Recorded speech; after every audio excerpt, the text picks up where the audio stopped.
How to paint Mountain Retreat. With a flat brush, though honestly anything with bristles would do, I start by brushing clear water to mark out the mountains.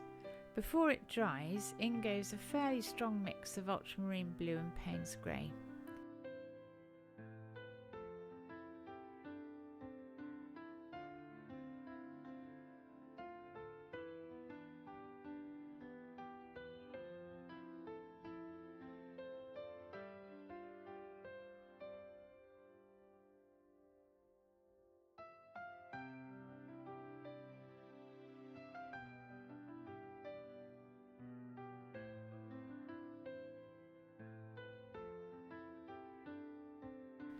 Back I go with more clear water to give the sky a bit more life.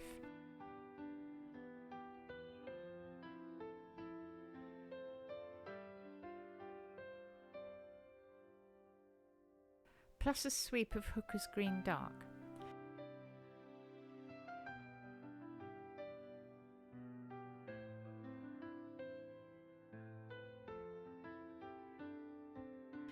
Then I hover and fiddle until the sky has more texture, trying not to mush everything into one giant brown puddle.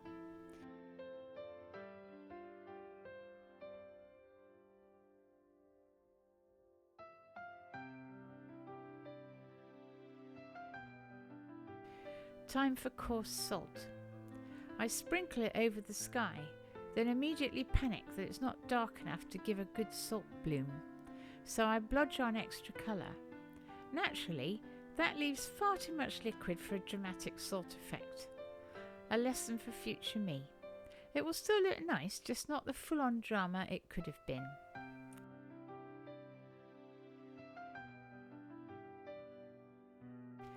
I take a dry hake brush and sweep off the spare salt on the unpainted part of the picture so it doesn't invade the rest of the painting.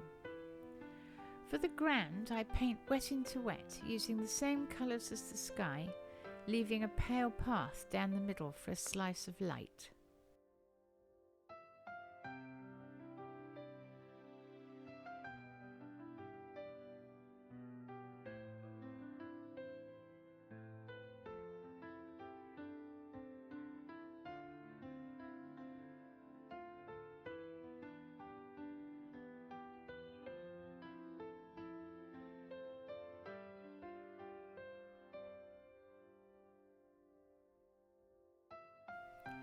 In the middle ground, still with the same palette, I paint the mountains again, dips, shadows, all the little folds, plus a lighter mountain to the left, so it feels as if a bit of light is sneaking in from that direction.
I wet the foreground so I can drop in more shadows while everything is still behaving.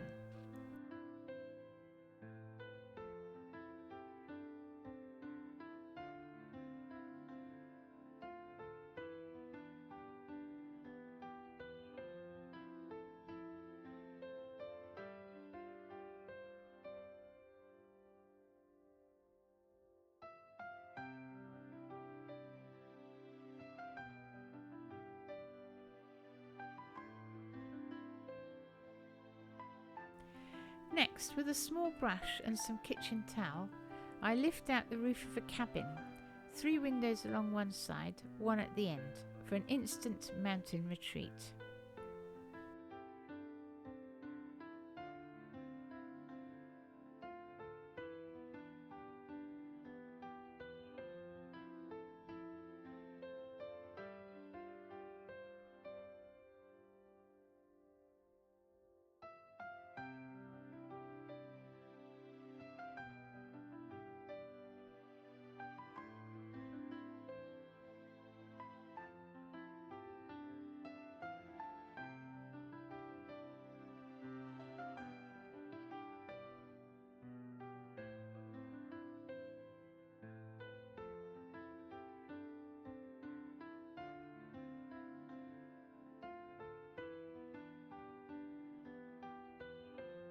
Watercolour pencil gives me a line of fir trees along the ridge.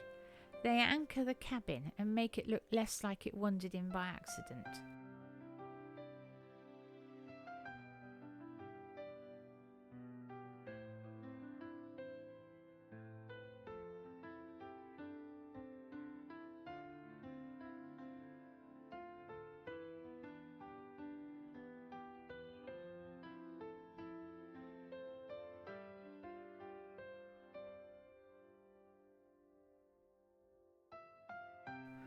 A bit of water activates the pencil marks.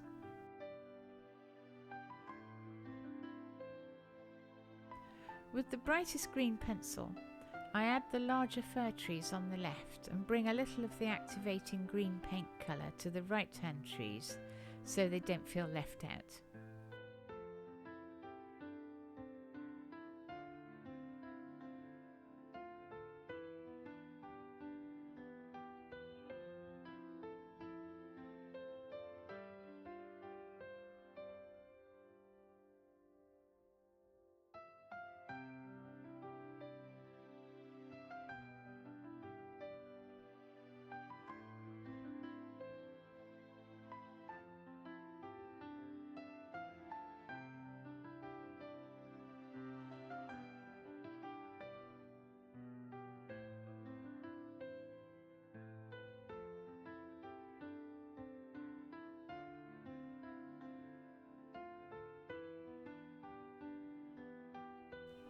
The cabin gets a couple of dark lines under the eaves and around the windows. That tiny touch of shadow makes the window light look properly warm.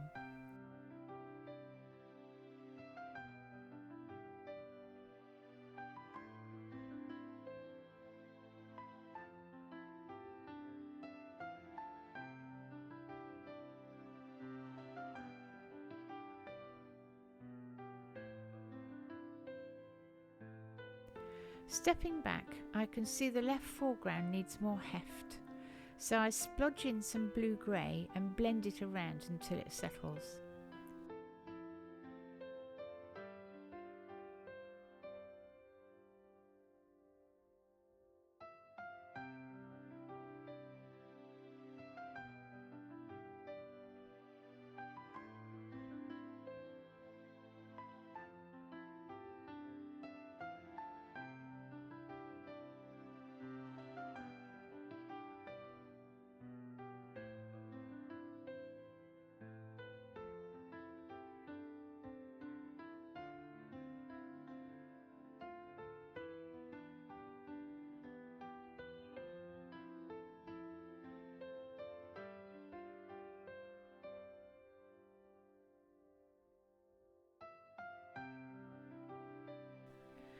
Cadmium yellow in the windows is then painted across the ground outside, as if the cabin lights are illuminating the world around it too. In real life, that light wouldn't reach that far, but this is a work of fiction, this is a painting, and no one looking at it without explanation will question it. Their subconscious will take the suggestion and run with it, which is all that one can ask of a painting.